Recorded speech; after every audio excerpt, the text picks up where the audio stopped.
And we're back again, and this time with a much longer workflow. In this workflow, we'll be creating a trendy news app from scratch and deploying it into our own Kubernetes cluster. As you can see, there are many steps, and the first step is our brand new HTTP request builder agent that sends API requests to any URL. Right now I'm just adding in some headers, and this is a very useful agent. You could fetch data and connect to your internal APIs.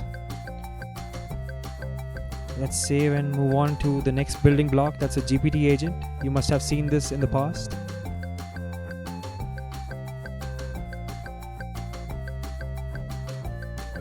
And I'm going to be using this to transform the data that we're fetching from the news API, the real-time data, and we'll be transforming that into HTML. Now the third agent is an RP agent that will actually create the news app for us. We'll take a look at it in a bit. We're using another GPT agent for a little more technical task. We'll be creating the service.yaml file, and I have the exact prompt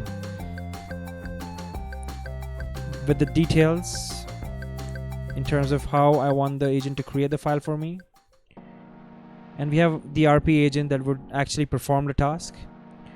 Similarly, we have another GPT agent for the deployment.yaml file.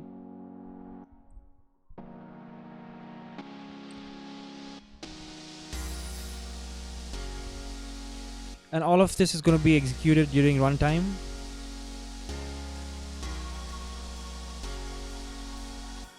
And finally, we have our RPA agent that would deploy the app using Docker. So let's just get right into it. I think we're good here. Now we could exchange variables, and I'm going to be exchanging variables between the first two steps.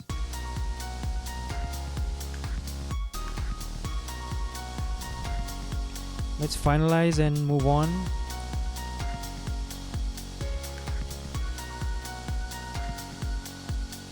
And yes, I think we are ready. Let's hit play.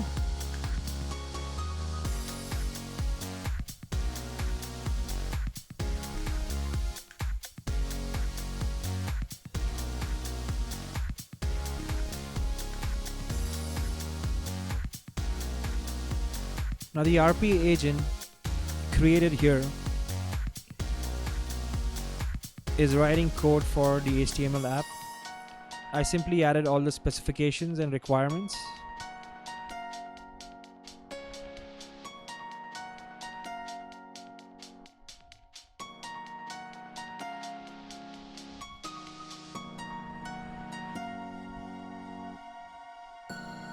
Now if you notice,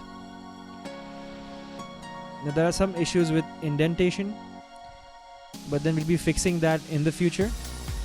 So if you're dynamically generating prompts and you want to generate code for, say, a language such as Python or YAML, it's always better to use the API agents instead. So right now, this information here is the data that was fetched from our new HTTP builder agent.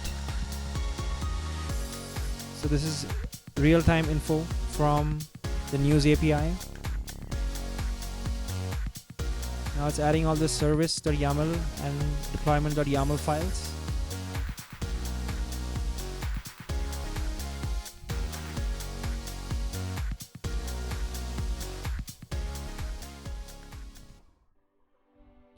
Now the best thing about this app is that, since this is real-time data, every time you run the automation, essentially you would have a new app with new information. So that's a good part about combining APIs and RPAs together. So right now it's just writing the Docker file, prepping for deployment.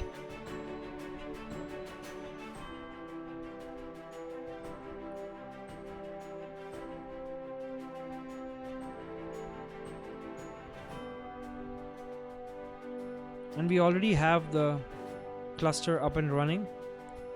So all we got to do is deploy the app to the cluster.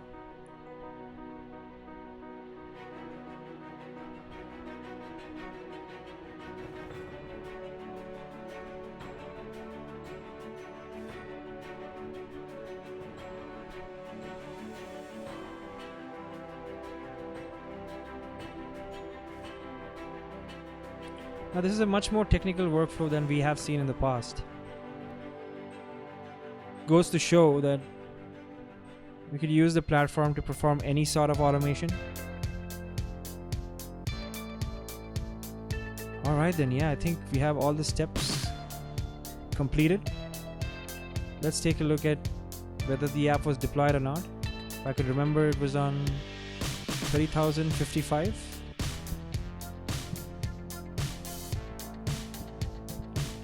And there we have it.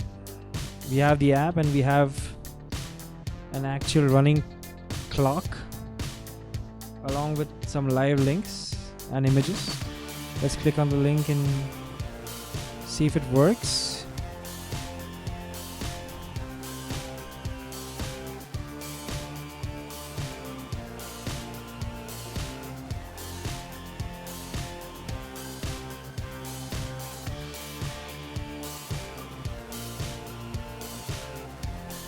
And that's about it. Thank you for your time today.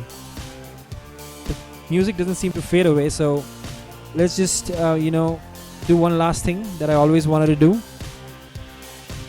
Let's add another step, one final step. It's pretty late out, so let's get me some coffee. And while the agent gets me my coffee, I'd urge you to take a look at our website, and in case you're interested to contribute, please do reach out.